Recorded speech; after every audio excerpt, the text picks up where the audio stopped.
Аз съм Ани Владимирова и съм психолог повече от 20 години. В настоящата поредица ще ви разказвам истински истории от моята практика.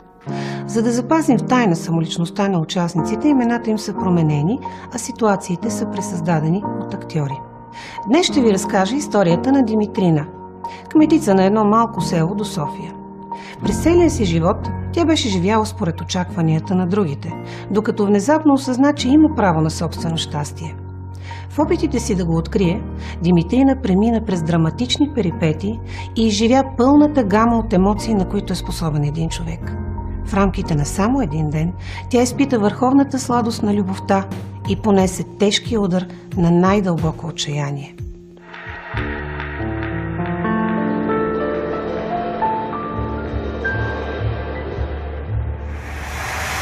Днес ще видите истинската история на кметицата на едно китно село, която иска повече от това, което има. Светът е толкова голям, а ние сме се забили в това село. В търсене на разнообразие, жената си намира майстора.